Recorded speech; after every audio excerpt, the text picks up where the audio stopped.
read Melachim Bet in the Tanakh, the Bible, Second Kings, chapters 21 to 25, that tell the narrative of what happened with the destruction of the Beit HaMikdash. Everything from the evil period of King Menashe to the near destruction right away, the delay because of the righteousness of King Josiah, but the ultimate destruction and the expulsion into Babylonia, the exile. And we left off there. We learned the biblical sources. And today we're going to learn certain of the Talmudic sources. We have about an hour and we'll get in as much as we can. It's the saddest time of the year. We've had other sad times in 3,300-year history that has had a lot of good times. And it's sometimes important to realize that we've had good times and great success, and God has blessed the Jewish people so many times over. Keep in mind, it's an important thing to keep in mind. If you have days in the calendar that mark the bad times, that means most of the times are good times.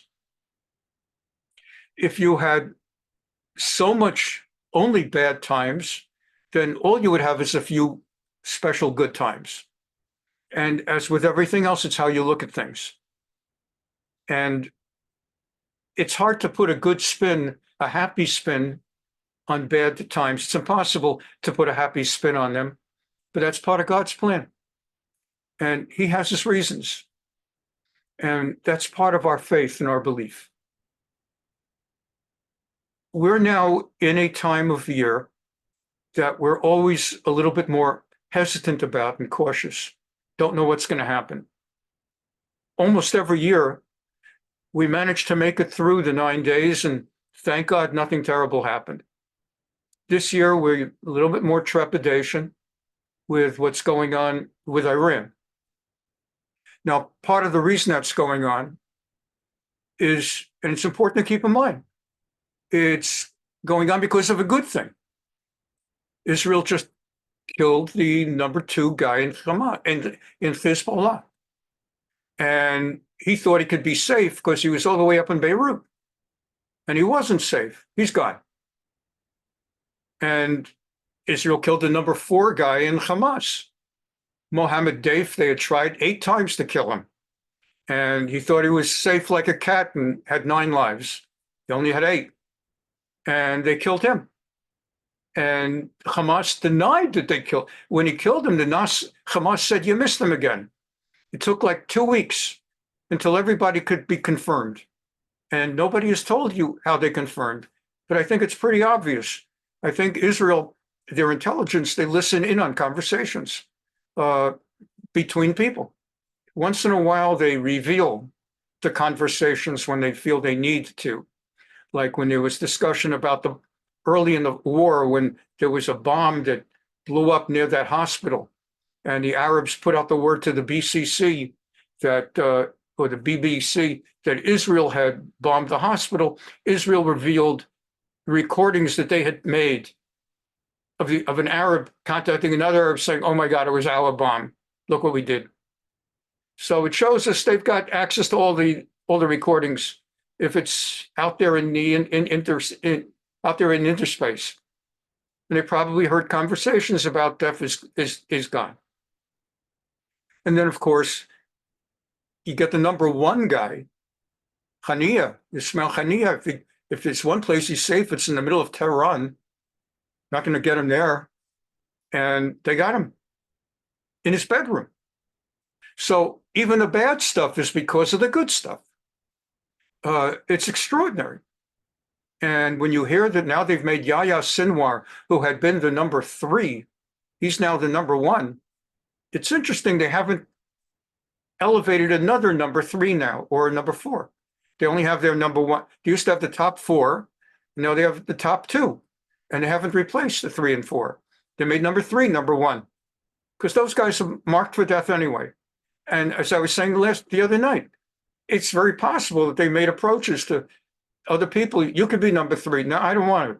I don't want it. Too much honor for me. Well, how about you? You could be number three. No, no, no, I don't deserve it. It may be that nobody wants to be number three. So this is good. And there's also a bracha. Let's understand it. Whatever you say or think about America and Biden and Kamala Harris and all of them, it may even be that, because we don't know, that whatever the Iranians might have been thinking of doing, and they made a big scare, it may be that they're not going to do it, that they will do something, but they maybe they've gotten a word from the United States that, if you do this, then Israel definitely is going to do that, then you're going to have to do this, and we're going to end up with a war, like a world war. And it may very well be that people in the United States decided we got to cut it. We can let Iran do something manageable, and that's it. And they may have given the word for all that you're threatening to do. We're not going to let you do it. Or maybe the Iranians stopped and decided, if Israel could kill the number 2 in Hezbollah, and they could get the number 4 in Hamas, and they get the number 1 in Hamas, and they know exactly how to get into his bedroom in Tehran. So who's to say that if we hit the wrong guy the wrong way, they won't take out the supreme leader in Iran? So he's got to think of that, or Nasrallah. So everybody's got to consider that. Why am I getting into all of this? The 9 days is a time that we become very conscious of these things because of the history of the 9 days. And we learned the source of the destruction Tuesday night, and let's go now to Gemara. Lots of material to cover. Let's just share sound, optimize for sound. Okay. And just a programming note, the plan is that on Tisha B'Av evening, we will be reading Eicha, Lamentations, the way it's done, like straight from the Tanakh with the nigun, with the trup. For those who cannot make it to a shul, I recommend going to shul very much for that experience. But for those that won't be able to go to a shul, we'll be having a Tisha B'Av service here on Zoom. I'll be putting out an email to that effect with all the instructions, and we will be following that with a movie, with a 1-hour film from a yeshiva. I think it's Arutz Sheva. I might be wrong. Of fellows from the yeshiva at Arutz Sheva who have been fighting in the war, and their story. And then on Tisha B'Av day, you only read Eicha at night. It's not like Purim with Megillah night and day. But on Tisha B'Av day in the afternoon or so, we're going to have 2 showings, something like from 4 to 6, and then a repeat 6 to 8. Both will be live. I'll be doing it twice, 6 to 8 during those last 2 hours of Tisha B'Av, for those who are available then. And for those who maybe need an earlier showing, we'll be doing maybe 3 to 5. Yeah, 3 to 5 to allow for the East Coast. It'll still be Tisha B'Av then. We'll be doing a different film and a discussion. Okay, let's get to work here. We mentioned on Tuesday night, and we begin here, when the Jews were exiled from Babylon, from Eretz Israel by Nebuchadnezzar and Nebuzaradan, the butcher who destroyed the Beit HaMikdash and the palace of the king and burned cities, houses throughout the city of Yerushalayim.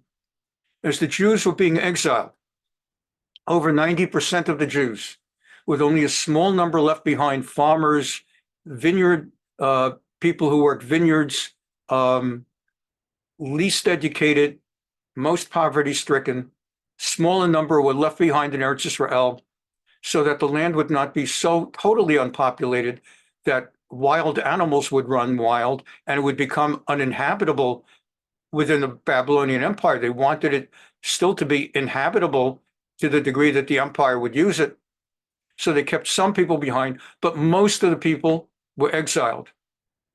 And they are our ancestors. Other than those of us who might come from conversions, the 10 tribes up north were initially exiled by the Assyrians, Ashur, into different parts, spread throughout the scattered, dispersed throughout the Assyrian Empire, and lost contact with each other and became the 10 lost tribes.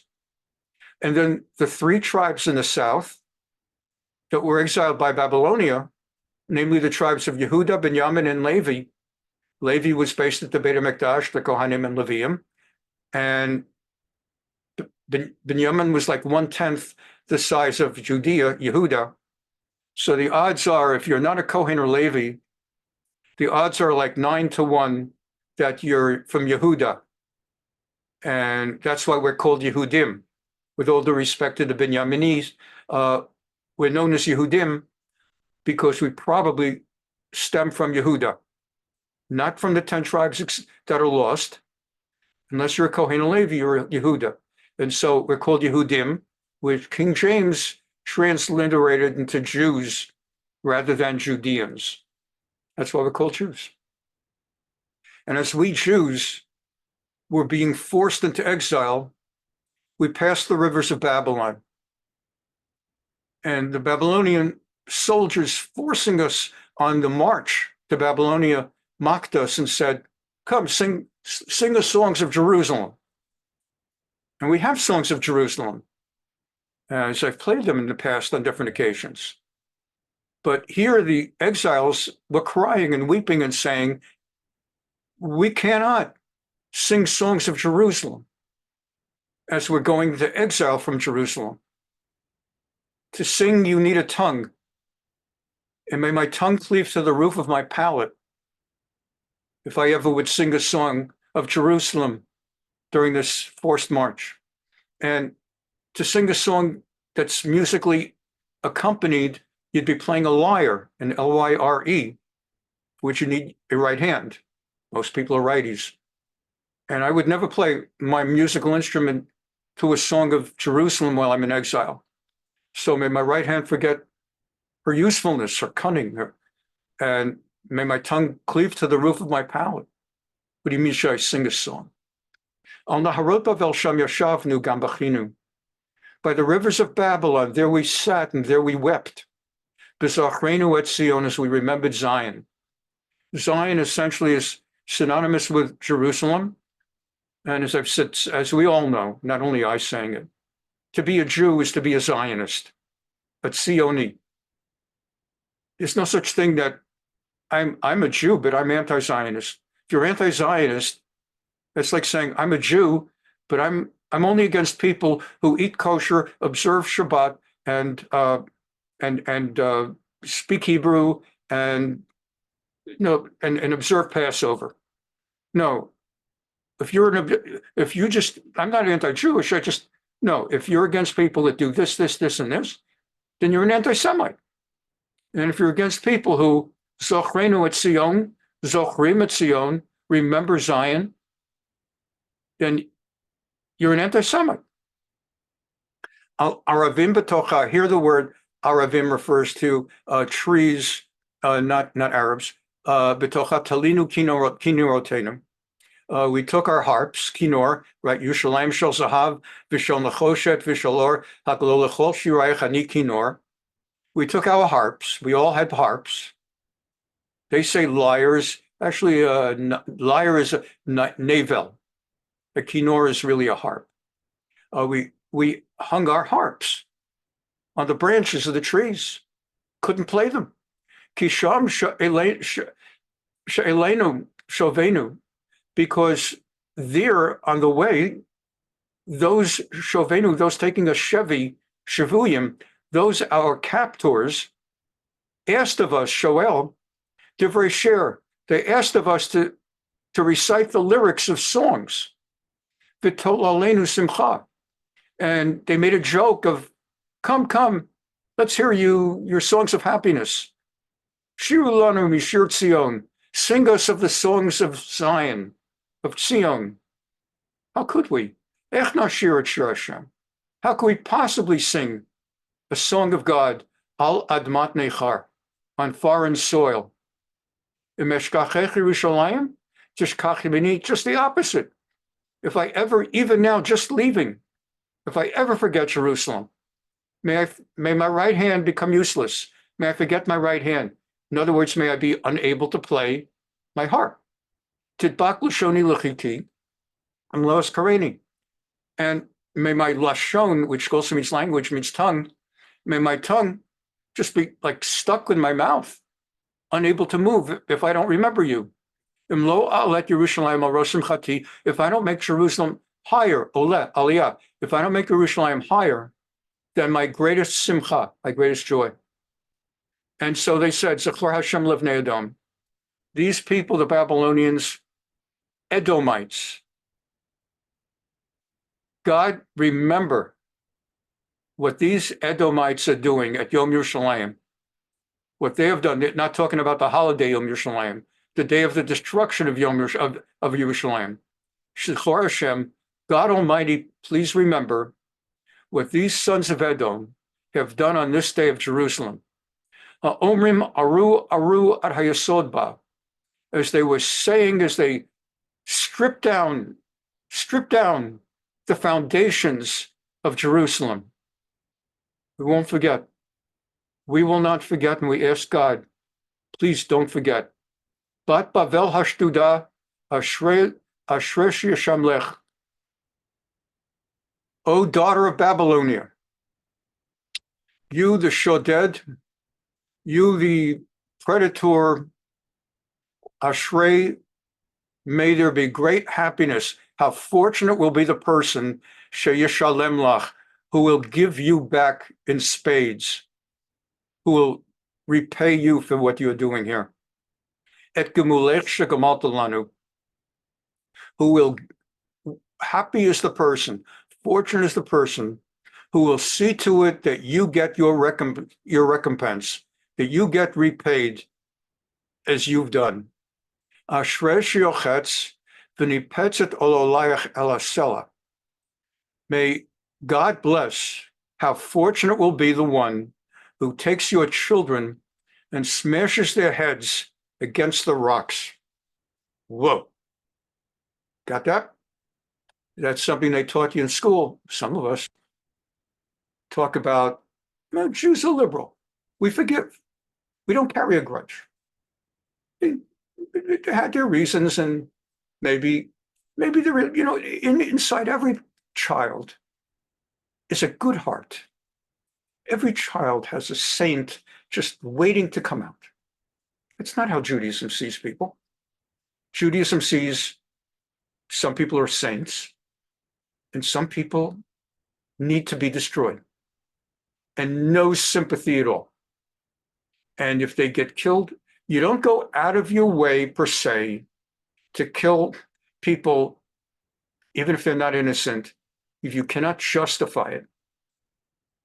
If they're hiding among Hamas, well, Hamas is hiding among them, and Mohammed Def and this one and that one is seeking shelter by basing themselves in the middle of a population group.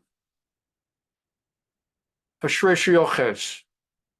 Let's remember Psalm 137. You don't go around taking children of Babylonia. They're not saying, I'm going to go and take a kid from Babylonia and I'm going to do X, Y, Z. But if I hear that this happened to kids from Babylonia, Ashrei, how fortunate is the one who was able to do it. And that's why some of us are made out of other material, while there are those who, Cori Bush, where the concern is the poor children of Gaza. No one's looking per se to hurt a single kid in Gaza. But if the only way to save Jewish lives and to prevent October 7th from ever happening again, unless God wills it, you can't undo God's will. You don't even have the temerity to think you can. But to the degree that we can do what we can do, if the only way to prevent it is by doing what Israel's been doing the last 9 months, then you do it. And you don't feel guilty about it. You say in public you feel guilty. That seems to be what politicians have to do, that you feel bad about it. But deep in our hearts, ethics and values, if we are forced to save our lives, you don't go to sleep at night crying, I had to save my life, somebody got hurt in the middle. You don't cry. Let's say they shot to death that kid on the roof who shot at Trump. No one normal loses sleep if it was the one in the Secret Service who shot that guy on the rooftop. You don't go the rest of your life saying, I had to kill somebody. I'll never come to terms with that. You dance and you celebrate it every year on the anniversary. I killed the guy who shot at Trump, or who shot at a guy from the other side. And that's truly Jewish value. And we don't go for revenge, but if we have to save our lives, we don't lose sleep over it. Let's get the Gemara.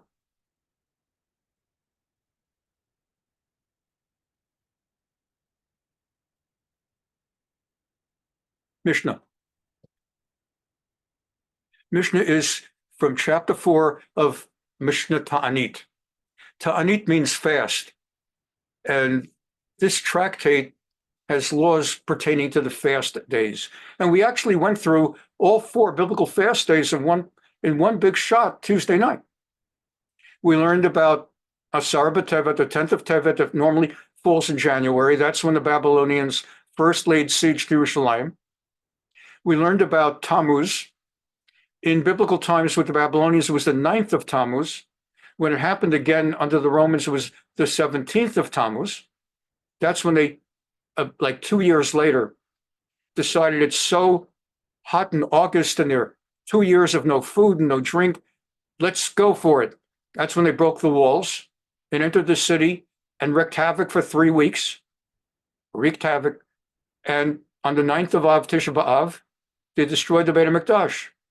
In the time of the Babylonian destruction, they destroyed the Beit HaMikdash, set fire on the 9th of Av, and it burned on the 10th of Av. And the first one was the 9th of Av, and the Romans, it was mostly burning on the 10th of Av. And there's a debate in the Gemara, which of those 2 days would be the day for the fast, or should both days? And the rabbis were not going to impose 2 consecutive days of fasting, especially with the strictness of a 25-hour fast of a Tisha B'Av. So they picked one. They picked the 9th of Av, and many of the customs of the 9 days, no listening to music, no laundries, and so on and so forth. Although we may eat after Tisha B'Av, we still continue some of those customs into the middle of the next day, till 12 noon on the 10th, in memory of that the Beit HaMikdash continued burning. So as I said, like, we still don't listen to music, and we don't eat meat, and we don't drink wine or grape juice, etc., into the 10th of Av till around noon. And then we learn finally the fourth of the 4 biblical fasts. Well, of course, there's also the biblical fast of Ta'anit Esther we didn't do, or Ta'anit Bechorot, Pesach time. But the 4 main ones was Tzom Gedalia. And we learned that after Babylonia had driven us all out and left behind just those few poverty-stricken farmers and vintners or whatever who worked the vineyards, that Nebuchadnezzar had appointed Gedalia, a Jew, to be his representative and governor over the remnant in Eretz Israel. He left some Jews behind, as I said, so the land would not become uninhabitable, overrun by wild animals, but only the poorest. And to make sure they didn't get any wrong ideas about rebelling, he sent his governor to keep an eye on things. And the governor, Gedalia, was a Jew whose motivation was, I have a holy task to oversee and make sure that Eretz Israel, the land of Israel, will not be barren of Jews, that at least there will be some Jews. The king has entrusted me, the emperor has entrusted me, and we have he's not going to torture us. He's not making us, it's not going to be like I.G. Farben during World War II, where the people are going to have to work 20 hours a day, be tortured, denied food, kept in concentration camps. They're going to live their lives. They'll work the fields. I just have to make sure there's no rebellion. And we learned there was a small group, like a minyan's worth, who looked upon him as a capo. They saw in him like the Jews who helped Nazis in World War II. Now the capos, they did the work of Nazis. Their job was to help line up all the Jews for the trains and to make sure that Jews didn't get rebellious and refuse to go on the trains. Their job was to lie to the Jews and tell them, no, there's work waiting for you in Auschwitz. Arbeit macht frei. There's great work that'll make you free. And fool the people. And when the Nazis decided every day we're going to kill, let's say, 100 Jews or 1,000 Jews or 10,000 Jews, the capo's job was to pick the Jews. That's pretty heavy stuff. Gedalia was not a capo. He didn't do anything bad. He was just trying to make a bad situation as tolerable as possible by using his connection with Nebuchadnezzar to maintain the peace without anybody being mistreated. And these people saw him, the small group saw him as a capo, and they assassinated him. When did they get access to him? They got access to him. We didn't mention this Tuesday night because it's not in the text, only in the commentary. They got to him on Rosh Hashanah. And they assassinated him on Rosh Hashanah during davening. Well, the rabbis of the Talmud declared that day a permanent day of fasting, like the 10th of Tevet and the 17th of Tamuz, Tzom Gedalia, a fast of Gedalia. Because when he was killed, all the Jews remaining in Eretz Israel fled. They knew what was coming for them, that the Kasdim, the Chaldeans that were going to be sent by Babylonia, would massacre them horribly. And in order to avoid that from happening, they fled to Egypt, nearest country, the other direction from Babylonia. They didn't dare go to Babylonia. And that's what happened to lost Jews. 10 tribes of lost Jews in the Assyrian Empire, and a chunk of lost Jews, a remnant, into Egypt. And only in Mashiach times will we get those Jews back. That's the prophecy. Uva'u ha'ovdim me'eretz Ashur, that those lost will come back from the land of Ashur, v'hanidachim me'eretz Mitzrayim, and the other remnant from the land of Egypt. That Carlebach song we don't sing on the 9 days, just briefly for educational purposes, besides me singing. Uva'u ha'ovdim me'eretz Ashur, v'hanidachim me'eretz Mitzrayim. Uva'u ha'ovdim me'eretz Ashur, v'hanidachim me'eretz Mitzrayim. V'hishtachavu l'Hashem b'har hakodesh, and they will come back and they will prostrate on the holy mountain. V'hishtachavu l'Hashem b'har hakodesh, Yerushalayim, Yerushalayim. Since the 9 days, I'm not playing a clip of it. But that's what happened. And the rabbis, because the assassination of Gedalia left the land of Israel bereft of Jews for the next 70 years until the return to Ezra and Nehemiah, they declared a fast of Gedalia. Well, we know that the 10th of Tevet is a fast on the calendar day that the siege began. And the 17th of Tammuz is based on the calendar day of the Roman piercing of the walls. And the 9th of Av is the day that the Beit HaMikdash was destroyed. The rabbis had a dilemma. Gedalia was assassinated on Rosh Hashanah. Shall we make for the rest of Jewish history a fast day out of Rosh Hashanah? They said we can't do that. Can't do that. So just as when the 9th of Av, Tisha B'Av, falls on a Saturday or Shabbat, we don't fast on Shabbat. We defer it to Saturday night. We don't fast on Shabbat. And so on and so forth with some of the other fasts. Sarah B'Tevet, there's a whole thing if it falls on Shabbat or runs into Shabbat. They made it that Tzom Gedalia will be the day after Shabbat. That's why if you wonder, what's the deal with, you have Rosh Hashanah, then suddenly no sooner are your day done with celebrating 2 wonderful days, an apple and the honey, and all of a sudden we're fasting. What's that about? Because he was assassinated on Rosh Hashanah, and the rabbis would not make Rosh Hashanah a fast day. So the day after Rosh Hashanah is the day of Tzom Gedalia. And who is Gedalia? What's that all about? Well, now we know. Let's go to the Gemara. The Mishnah first and the Gemara. As you'll recall, the rabbis initially around the year 165 of the Common Era, Rabbi Yehuda Nasi gathered together all of the Torah being taught in academies, redacted that which kind of he left out because he just couldn't put in everything. And those are known as brises, britot, things he left out that were of equal value, but he just, like when doing a term paper in college, grad school, and you do more research, professor says it's a 15-page maximum, and you end up with 40 pages of notes. So you have to redact. You have to take some of your notes and leave them out, use them in the future for something else. Professor won't accept a 40-page paper, said 15 pages. But it's still valuable research. Just got to pick the 15 most important pages of research.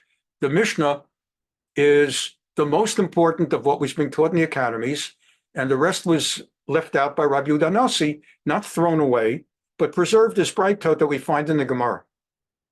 And then, about 200-300 years later, a new generation of rabbis under Ravina and Ravashi put together and integrated, wrote down all the discussions of the rabbis that had been going on for the next 200-300 years in understanding, interpreting the Mishnah.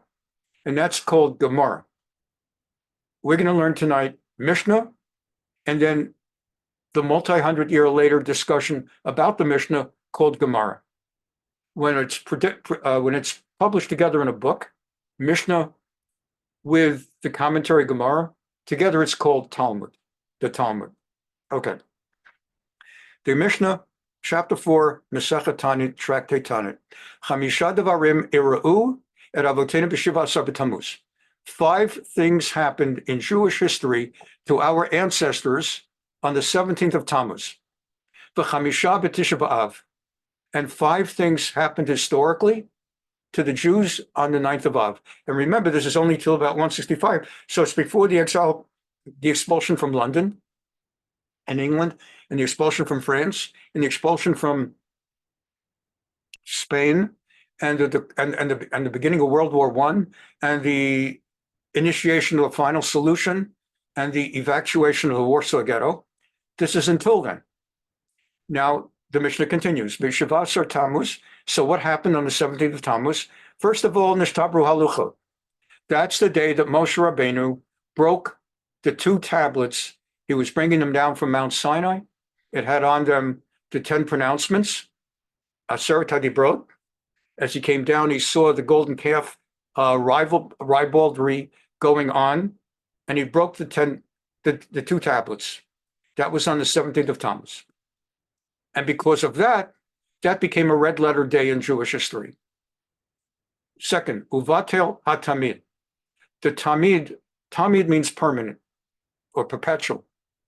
There was among the sacrifices, korbanot, that Jews have to offer at the Beit HaMikdash, the Holy Temple. There is first and foremost the korban tamid, the perpetual sacrifice that is commanded. Jews would have to offer a sacrifice every morning and a sacrifice every midday, twice a day, every day. Akevas hasheni bein ha'arbayim, towards the later part of the afternoon. As the Babylonians brought upon us the siege that cut off our food and water, we reached the point, we still initially were offering animal sacrifices to the Beit HaMikdash. And then finally we reached the point, shortly before they entered the city and destroyed everything, that we ran out of animals. And they made the decree for the first time since forever, Jews will no longer be offering the korban tamid. We don't have animals. So that was on the 17th of Tammuz that decision was made. V'hufka aha'ir. And then another time, the city, the walls of Jerusalem were broken and pierced on the 17th of Tammuz. V'soraf apostomos et HaTorah. And the king the emperor, Postumus, one of those years, burned a Sefer Torah. And the discussion is, any Torah? I mean, what, like that's one of the 5 worst things that ever happened? Unfortunately, that's the only Torah that ever got burned. Not to make that light, that's beyond a tragedy. Someone just drops a Torah, you got to fast for 40 days. To burn a Torah, God forbid, but the Torah, what is that? And many understand that it's referring to the Torah that Ezra HaSofer wrote, the Torah by Ezra the scribe, which had been the defining Torah scroll. So if someone would want to write a new Torah, they would copy it from that Torah. Let's say there's more than one Torah scroll out there. And from time to time, the Torah scroll has a mistake. If you've been to shul on any regular basis on Shabbat, Yom Tov, when they're reading the Torah, once in a blue moon, they suddenly stop the reading and they rolled it up and they put a ribbon on. We mentioned Tuesday night. They found a mistake in the Torah, or a letter's missing, or whatever. So the Torah could be imperfect, but the Torah of Ezra was the gold standard Torah. They used that as the gold standard, and that's the Torah that was burned on the 17th of Tamuz. And it is understood that King Manasseh, we learned about him on Tuesday night, reigned for 55 years, evil. He put a statue of a false god in the Holy of Holies sanctuary in the Beit HaMikdash, also on the 17th. So those are the 5 things that happened on the 17th of Tammuz, up to the point of this Mishnah. Again, the tablets were destroyed, the Talmud was discontinued, the daily 2 sacrifices, the walls of the city were broken, Apostomus burned the Torah, and the false god was placed the statue in the Holy of Holies. B'Tish B'Av, and as far as the 9th of Av, Nigzar Alavotenu, 5 things we said happened on that day, up to the time of the Gemara. 1, Shalom Yikansul Arutz. It was on that day that the Jews wept over the bad report of the Meraglim, of the 10 evil spies, who said we're not going to be able to succeed in taking the land, and everybody, all men over the age of 20 started to weep. So God said, because you wept on this night for no reason, this will be a night of weeping. So first of all, that it was on this night that God made that decree. And those people will not enter the land. Their children will enter the land. And by the way, the women will enter the land. They were not included in that curse. So that's the first thing. The second thing is that the first Beit HaMikdash was destroyed on the 9th of Av. Uvashniya, the third thing, is that the second Beit HaMikdash was destroyed by the Romans on that day. Vinokada Beitar. And Fortress Beitar, which is very, very much a similar story, different but similar to the story of Masada. Masada is famous. It fell in the year 73, and everybody knows about Masada, and people go visiting Masada. We don't have time to get into that story now, but that was the last redoubt, fortress for retreat against the Romans after they destroyed the Beit HaMikdash. And then after they destroyed the second Beit HaMikdash 65 years later, in the year 135, again, there was a last redoubt, a final fortress mountain to put up a last stand. And that was Beitar. And Beitar fell on Tisha B'Av in the year 135 under the leadership of Bar Kokhba. That's one of the things that happened on 9th of Av. In our lifetime, we have seen Beitar rebuilt. There now are Jews living in Beitar. There have been for many, many years. And it's in that part of Yerushalayim that Israel liberated in 1967. When people say you're going to have to give back everything you took in 1967, two-state solution, that's the two. When they talk about two-state solution, without getting into all of that now, we've done it many times, and we'll do it many times more. We won't go into all of it. But the two-state solution means we're going to give the Arabs of Judea, Samaria, their own country. So where's it going to be? It's going to be on the land that Israel liberated in 1967. They're going to give Beitar to the Arabs. Beitar's not going to fall again. It's just like Masada. So Beitar fell, and the Romans plowed plowed the city of Jerusalem that nothing should be able to grow. So those are the 5 things that happen on Tisha B'Av. Again, that's the day that the thing with the spies, that God said we won't be able to enter the land, destroy the first Beit HaMikdash, destruction of the second Beit HaMikdash, fall of Beitar, and the plowing of Jerusalem. Therefore, the Mishnah says, Mishenichnas Av, Mama'atin B'Simcha. When the month of Av begins, just began, we reduce any celebration, L'Maaseh, for the first 10 days.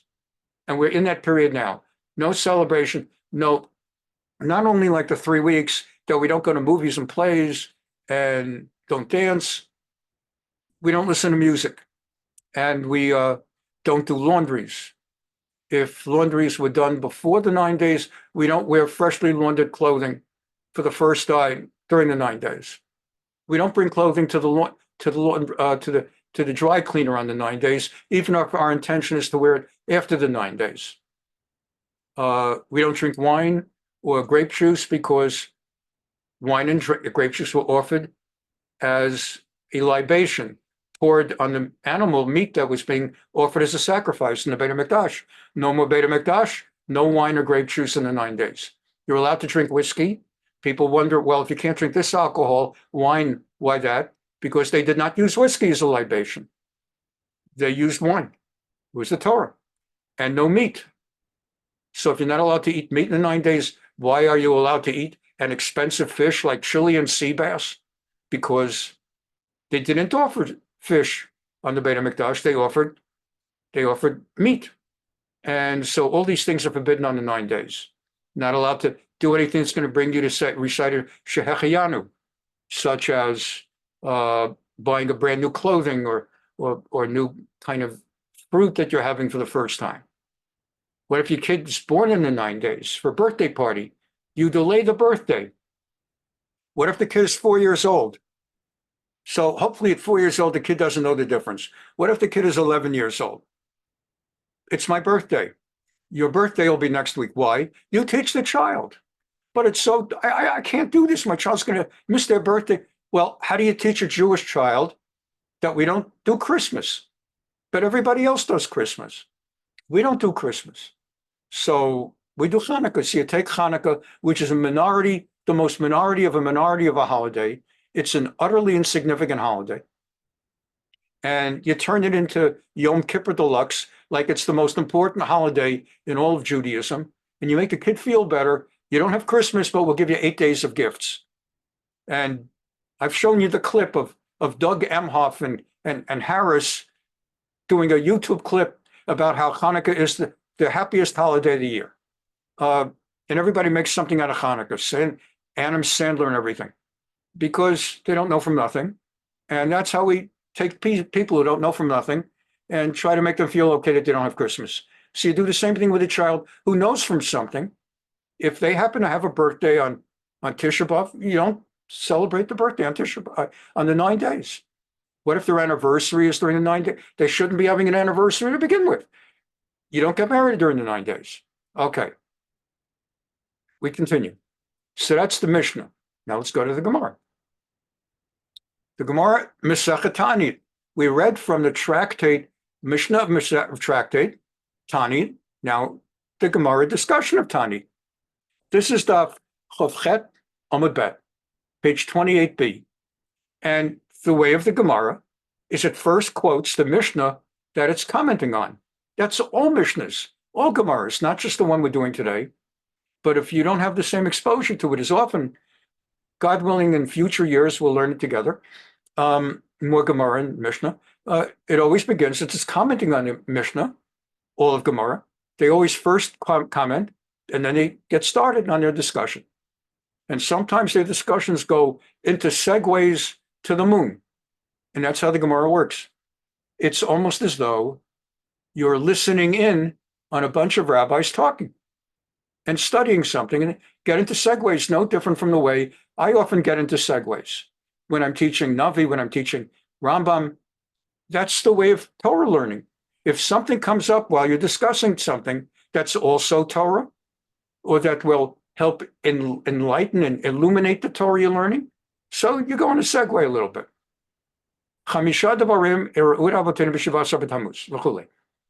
Well, here we're going to comment now on page 28b of Ta'anit on the Mishnah that said 5 things happened on the 17th of Tamuz. So what's the deal with that? Nishtabru halucha. Well, first of all, we said that the Moshe destroyed the tablets. Now you get into Gemara. Minalan, how do you know that was on the 17th of Tammuz? It doesn't say in the Chumash, and it was the 17th of Tammuz, and Moshe broke the luchot.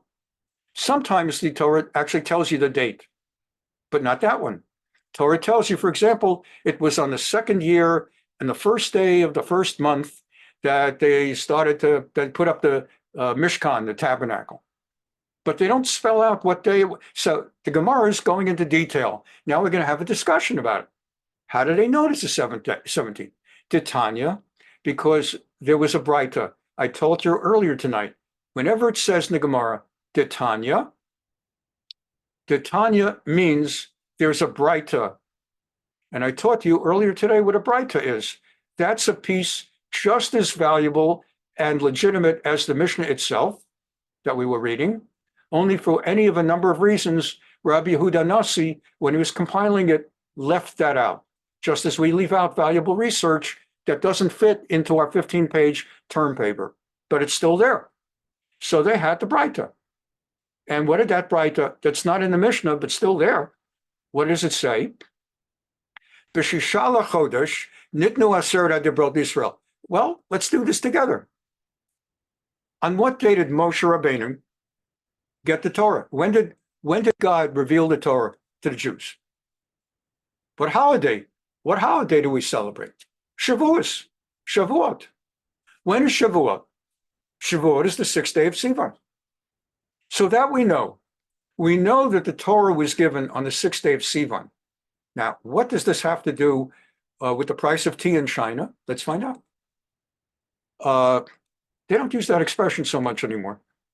What does it have to do with the price of Nikes in China, made by slave labor? So, step 1. How do we know the 17th of Tammuz is when the Torah was given, is when the Torah tablets were broken? Well, we know that on the 6th day of Sivan, the tablets, the 10 pronouncements, were declared and given to the Jews. Rabbi Yossi Omer B'Shavua. There's actually debate, which we can't get into all of that tonight, but actually there's a debate which day should be Shavuos. Some things are obvious. Which day is Rosh Chodesh? The 1st day of the month. That's an easy one. Which day is Yom Kippur? Torah says the 10th day of the 7th month. Which day is Rosh Hashanah? Torah says the 1st day of the 7th month. Which day is Sukkot? Torah says the 15th of the 7th month, and so on and so forth. Torah does not specify which day is Shavuot. And there's a debate. Is it the 6th or the 7th? As you have guessed, the majority came out for the 6th. Man de Amar b'shisha nitnu, u'b'shiva ala Moshe. There are 2 opinions. One opinion is that God revealed himself on the 6th of Sivan. After revealing himself, Moshe continued up the mountain through the clouds, encountered God, received the tablets, etc., that he subsequently would bring down like 40 days later, right? He was up the mountain for 40 days and 40 nights, not eating, not drinking, just learning Torah. Then he comes down. Okay. And the opinion that he went up on the 6th, that God revealed himself on the 6th, to Yilashchina with the 10 pronouncements, Aseret Dibrot, is that was on the 6th. But Moshe did not completely go ascending to the top of the mountain till the next day, the 7th. B'Shiva Allah Moshe. Okay. So went up the 6th to the 7th. Fine. That's good. Manda Amar B'Shiva Nitnu, B'Shiva Allah Moshe. One opinion is that it happened on the 6th, and he went on, I'm sorry, one says that it was given on the 6th, and then he made his way up to the top of the mountain on the 7th. And the other opinion is God decreed and declared himself, revealed himself on the 7th, and later that day Moshe went up. Let's take a look at the pasuk. In Shmos, Chavdalad, chapter 24 of the book of Exodus, it says, when Moshe descended the mountain, the cloud covered the mountain. Moshe went through the cloud, above the cloud. Like if you ever fly, it's like a revelation the first time you ever flew in an airplane to see what goes on above the clouds. So Moshe went above the clouds. Presence of Hashem abode on Mount Sinai, and the cloud hid it for 6 days. On the seventh day, God called to Moshe from the midst of the cloud. So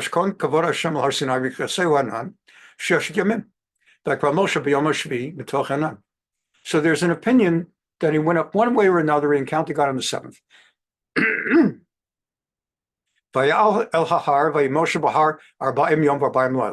And then we know, and I'm not going to go to that pasuk, but it says like right afterwards, and then Moshe was up there 40 days. So from the 7th of Sivan, how long is 40 days? Esrim v'yarba ad Sivan.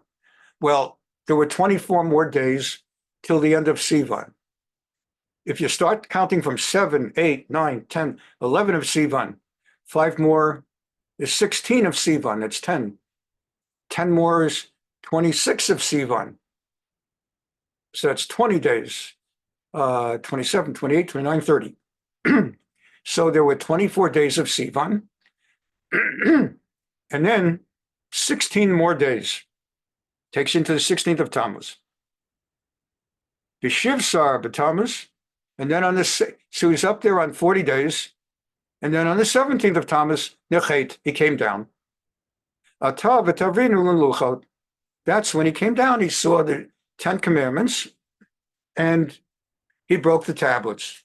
In Aramaic, there are a lot of words in Aramaic, in Jewish Aramaic, as opposed to the Aramaic spoken by the Kurds of Iraq.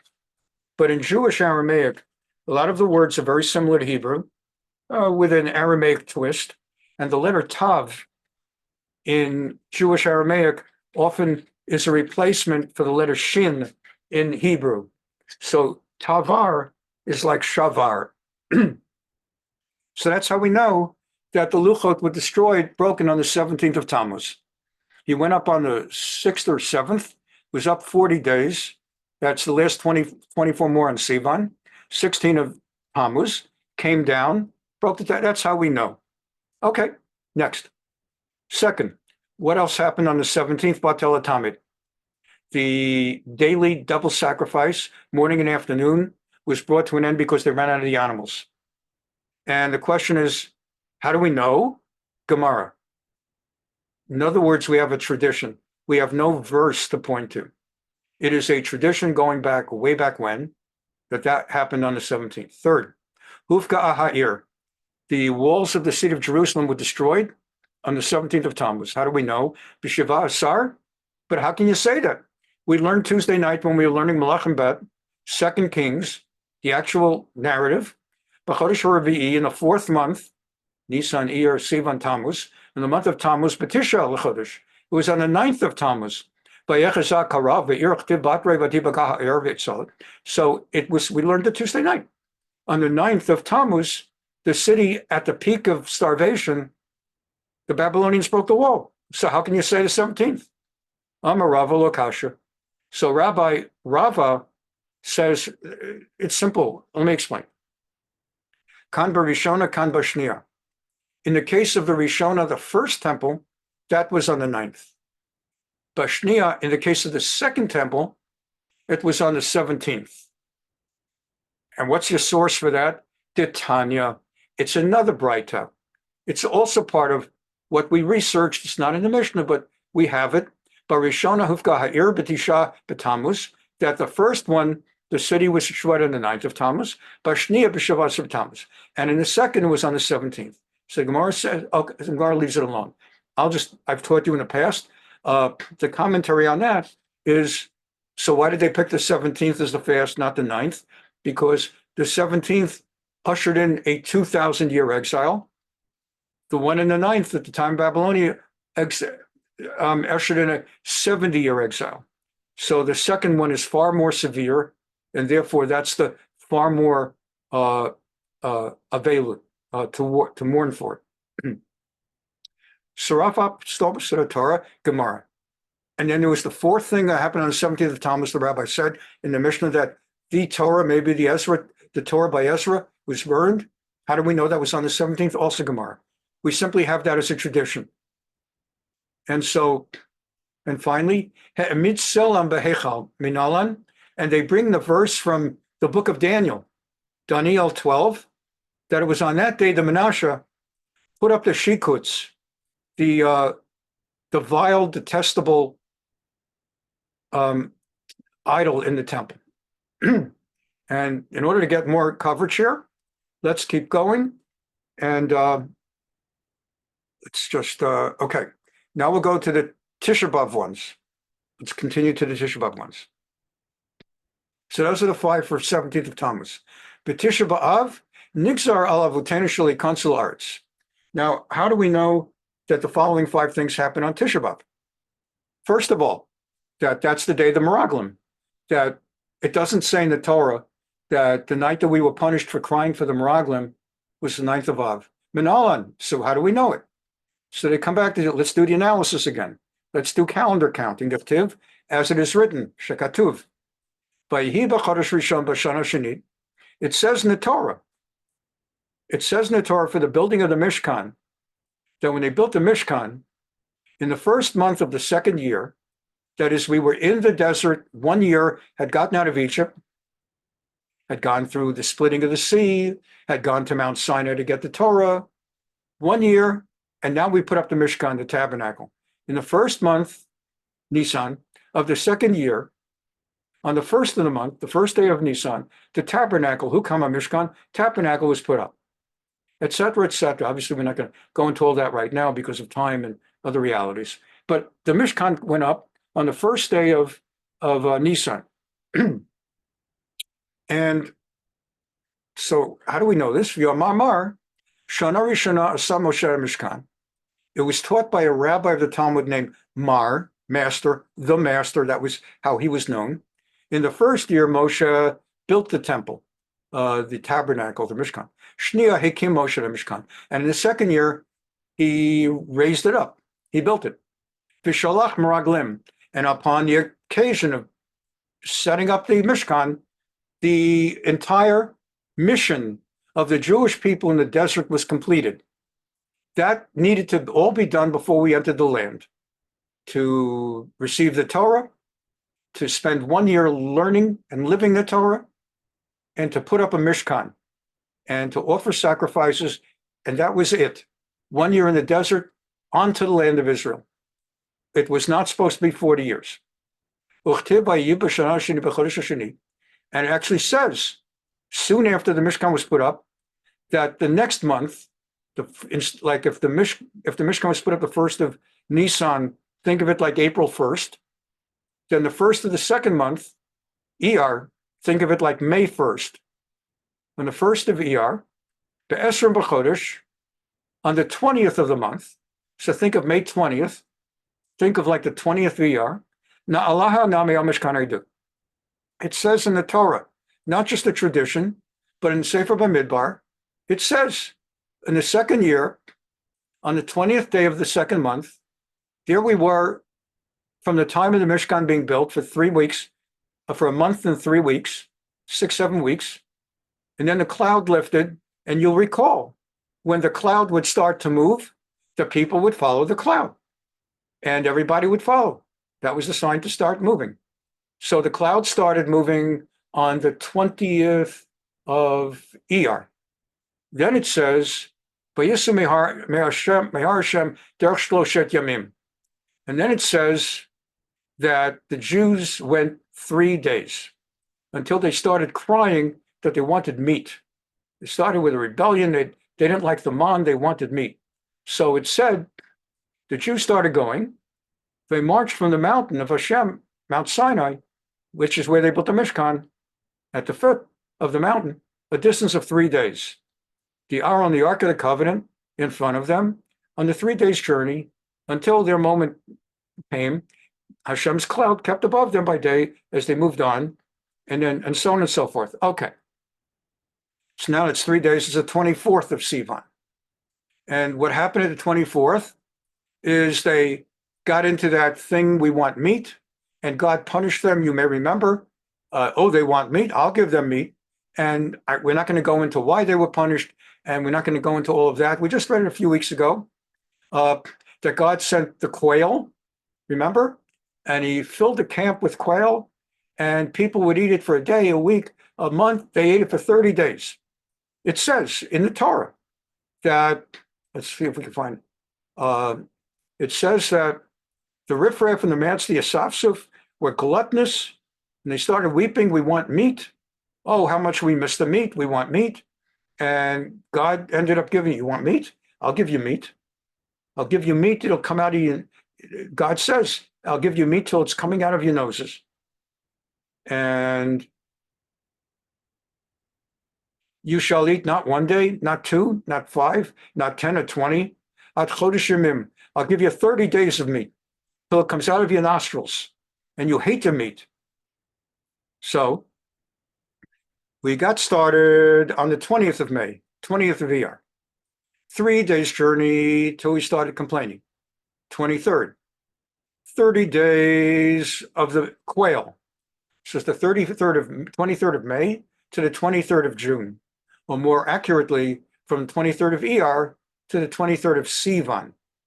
All right. So that takes you actually to the 22nd of Sivan, because there's 29 days in a Hebrew month. Now we're at the 26th, and that was the day that we would have started traveling, but Miriam was stricken with biblical leprosy, tsarat. If you remember the account of Miriam speaking to Aharon about the wife of Moshe Rabbeinu. And it says that she was punished, that Miriam was shut out of camp 7 days with the leprosy. And after that, the people set out. Okay. So what do we have from all of this? We're over to the 29th of Sivan now. V'tanya, be'esrim v'tisha b'Sivan, shalach Moshe meraglim. It says that now the people got started. Moshe sent out the spies. All right, Baruch Hashem, we're ready to go into Eretz Israel. All the drama is finished. We've gone from Mount Sinai, traveled 3 days. Everybody complained about the food. The quail came, 30 days, everyone's punished. Then we started, and then we ended up with Miriam being punished for 7 days. We had to stop, finished, Gamarnu. Now we're ready to go to Eretz Israel. No more obstacles. Let's just do an advance party, 12 spies, Meraglim, to just give us some direction and guidance where we should invade and what we should expect. So the Meraglim was sent on the 29th of Sivan. We already went through how we got to the 29th, that it was that it started on the 20th, the Torah said, went 3 days, 23rd, and then it was a month, it was the 22nd of Sivan, 29-day month, and then 7 days of Miriam, 29th of Sivan. And now they're sent for 40 days. And so that takes them from 29th of Sivan. What comes next is Tamuz. So if we get 40 days, 30 days, it was a full month, takes you to the 29th of Tamuz. Some Hebrew months are 29 days, some Hebrew months are 30 days. So that takes you to the 29th of Tamuz. But the Torah says that the spies, from the time they left to the time they came back, was 40 days. So how do we know that? Because it says in Perek Gimel, in Parshat Shlach, it says at the end of 40 days, they returned from scouting the land. So that's how we know they were gone 40 days, 29th of Sivan to the 29th of Tamuz. As I said, it was a 30-day month. But they were gone 40 days, not 30 days. So 10 more days from the 29th of Sivan. Let's see, this 1 day is the 30th and last day of Sivan, and 9 more days into, that's how we came up with the 9th of Av. So from that, we learn that the tragedy of the spies and the crying was on the 9th of Av. And then it says, it doesn't tell us the 9th of Av, but we just figured out that it was 9th of Av. That's the night they cried.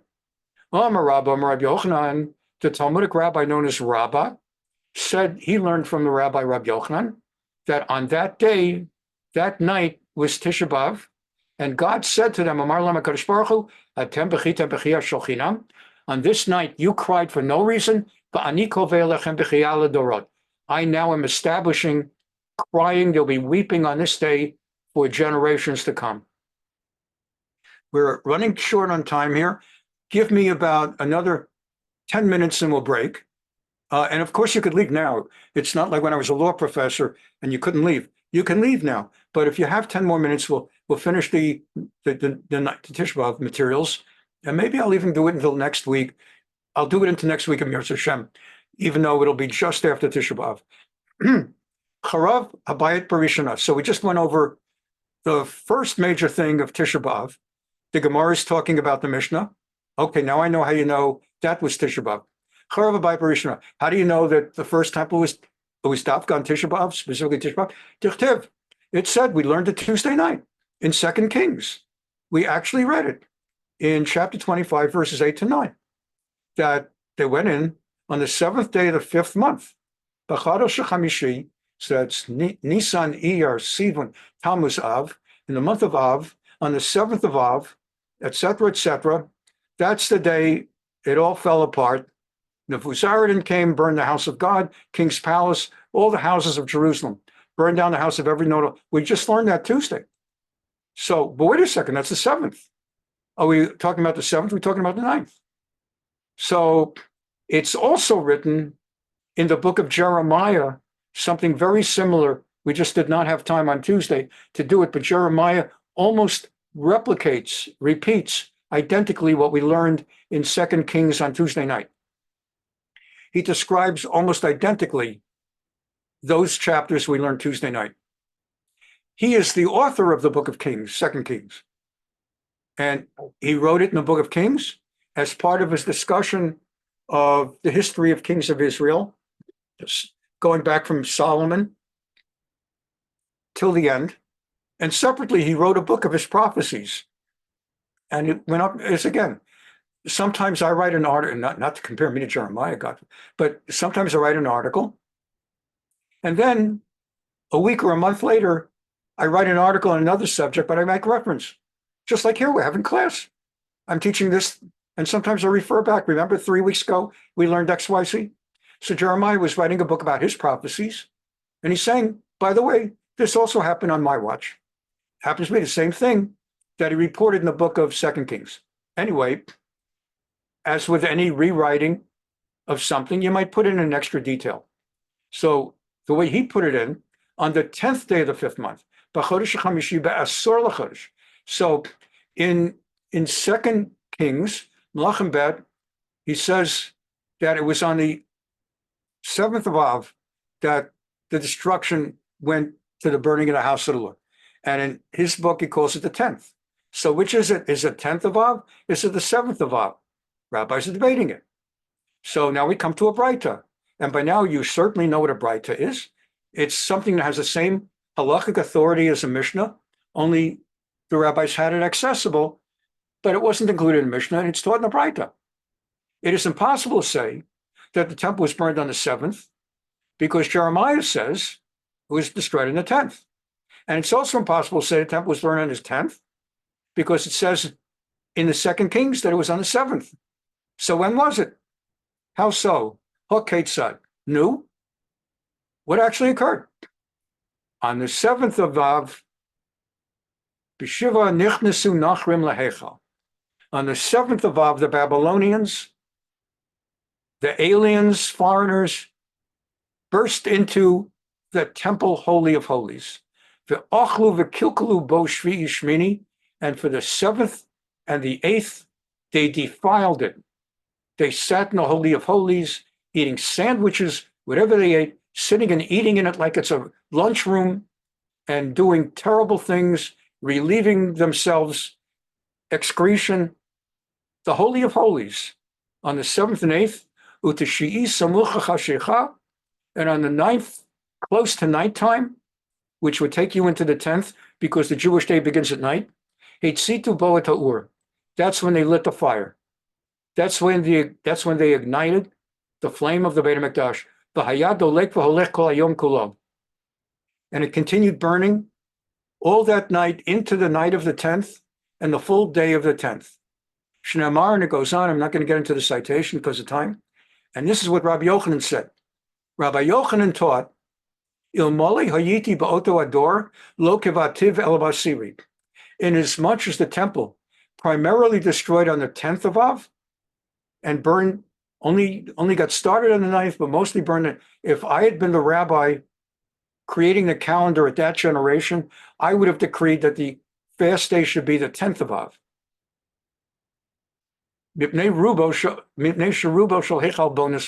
Because that's when the overwhelming majority of the temple was burned. Rabbanan, but the majority rabbis voting and establishing the calendar, they said, Atchalta de Puranata Adifa. We regard the moment when the punishment began. That's the moment that counts for this purpose, if you're not going to have a 2-day fast. So it's the moment they set fire that counts. Uvashni Aminalan. And what about the second Beit HaMikdash? And the rabbis say in a Braita, Megaglin Schut Yom Zakai Chovel Yom Chayav, we have a tradition that which happened on a tragic day happened on the same day parallel to it. So that's 3 of the 5. When the first temple was destroyed, it was on Tisha B'Av. And it was on Saturday night. That year, Tisha B'Av was Saturday night. And it was at the end of the 7th year. And so on and so forth. Now, as you know, the Levites had the responsibility to sing daily. We have the Shir Shal Yom, the daily song, Bo Hayu Halavim, Omrim Hamikdash, that the Levites, their job, among other things, was to assist Kohanim, the Kohanes, and to sing every day. And they were singing on that day, on their platform. As the temple was burning, they had a job. Their job was to sing. How do you sing on a day the temple's burning? Mahayu Omrim. So what were they singing? They have to sing a psalm. So they chose the lyrics of the Psalm 94. He brought upon them their own iniquity, and he cut them off in their own evil. They called an audible, and instead of singing the usual happy psalm, on that day they sang a tragic song. It's like on Yom Kippur. On Yom Kippur, we don't sing happy songs like David Melech Yisrael, but we do sing like at the time of the Oy, oy, oy, oy, oy, oy, oy, oy, oy, or Avinu Malkeinu. Avinu Malkeinu, Chanenu Vanenu, Avinu Malkeinu, Chanenu Vanenu, Kien Banu Mahasim. So in other words, on the first blush, what do you mean they were singing on the day that but we do it, we sing on sad days, on fast days we sing. So anyway, and they did not reach the end of the lyric which says, the Lord our God will cut us off, right? The whole verse, he brought upon them their iniquity, he'll cut them off in their own evil, and they didn't get to finish the line. As they were reaching the end of the line of the lyric, that's when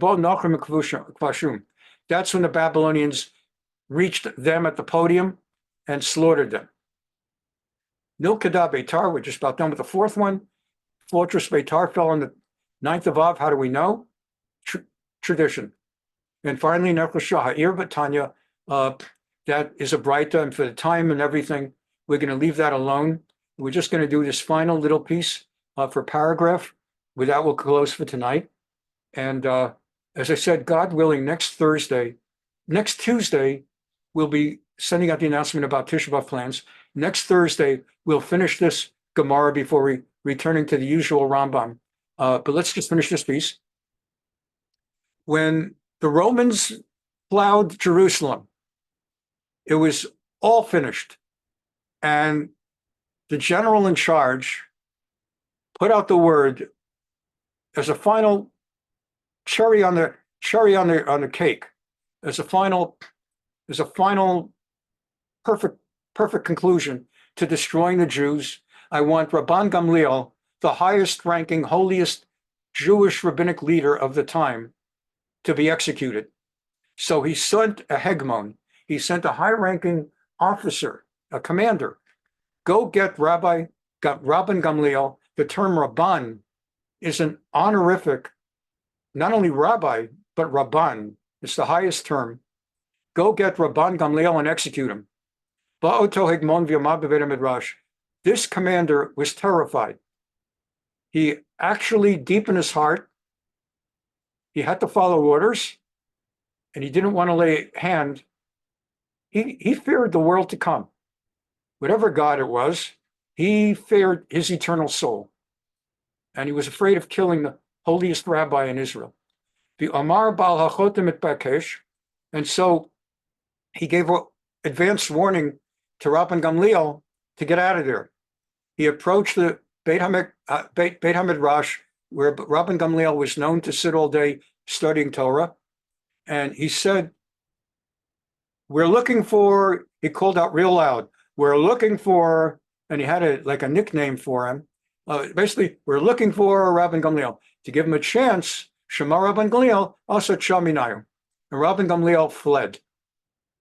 Well, the Roman officer went to him in private, caught up with him, but it was no longer in front of an audience, a crowd in the Beit Midrash. And he met him one-on-one and said to him, if I save you from death, because the death decree has been put on you and it's my job to kill you, will you save my eternal soul and bring me into the world to come? Rabban Gamliel said to him, yes. The officer said to Rabban Gamliel, swear to me. He swore to him. The officer ascended to the roof of the Beit HaMikdash and jumped off the roof, fell and died. He didn't just fall, he jumped off the roof.